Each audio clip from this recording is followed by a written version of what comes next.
corridors with files in, spanning 1,000 years. Many of the older UFO files have been available here for some time.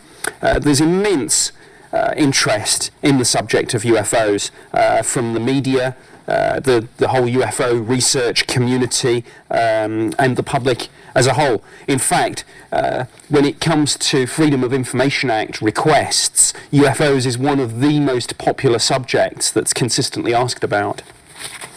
These existing UFO files, which have been available at the National Archives for some years, these ones date from the early 70s. Here we've got, yes, an unknown track appeared. This is obviously talking about radar here. It's always a very interesting question. People see a UFO, that's one thing, but if something is then tracked on radar at the same time, and if the Air Force can verify that, that's obviously hugely significant.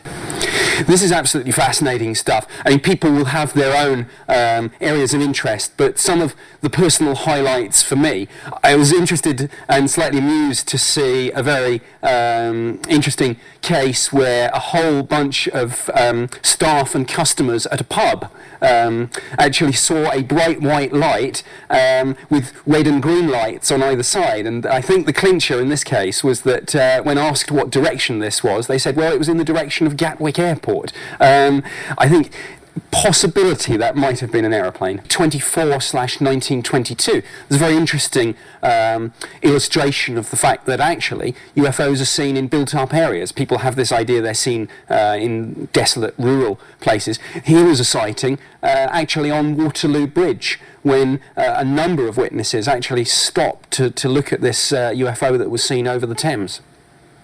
Another interesting report in file DEFI 31/172 is a slightly more difficult to explain report of almost a classic Close Encounters of the Third Kind type spaceship. I mean, this thing was described as being the size of a football pitch, essentially saucer-shaped with coloured lights on it. So something like that is slightly more difficult to explain away as just an aircraft light or something like that. There's a fascinating document in file DEFI 24/1923. This one involves two UFOs being tracked on military radar, and they're seen to cover 10 nautical miles in about 12 seconds. Now, if that's accurate, the UFO was travelling at about 3,500 miles an hour. Obviously, radar is critical to any meaningful investigation of UFOs. It's one thing just to have eyewitness testimony, but if that's backed up by radar evidence, then it takes the investigation to a whole new level. There's an intriguing letter in file DEFI 31/175 from an ex-RAF serviceman who describes how in 1952 he and a number of other military witnesses at a base in the Far East, effectively the airfield was buzzed by a UFO, and it does seem as if it was tracked on radar as well.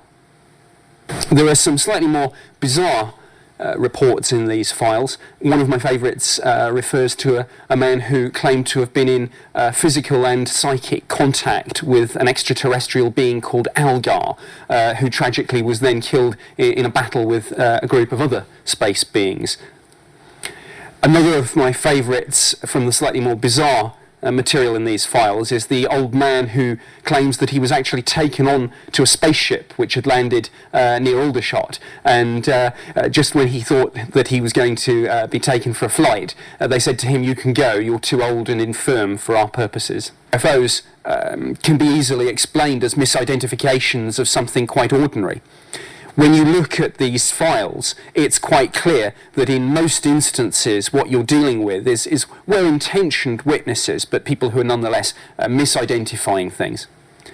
The most common things misidentified and reported as UFOs are aircraft lights, bright stars and planets, satellites, meteors, fireballs, airships, things like that.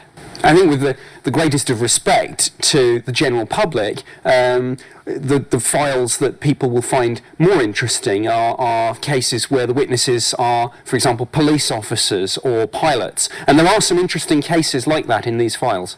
One of my favourite reports is in file DEFI 24/1924. It's a sighting from a pilot, and they do sometimes see and report UFOs. There's a comment about an object passing 1.5 nautical miles from the port side of the aircraft, and there's a comment it's either A, a meteor, B, space debris re-entering the atmosphere, or C, a missile. And then there's a remark afterwards, if it's a missile, myself and my crew are not impressed. In file DEFI 31/173, there's a fascinating report. It talks about members of the public seeing a UFO. They call the police send people out, and then the police officers sent to the scene ended up seeing the UFO themselves and actually making a sketch of it. All in all, this is a great day for open government and freedom of information. There's massive interest in these MOD files, and they're available now at the National Archives.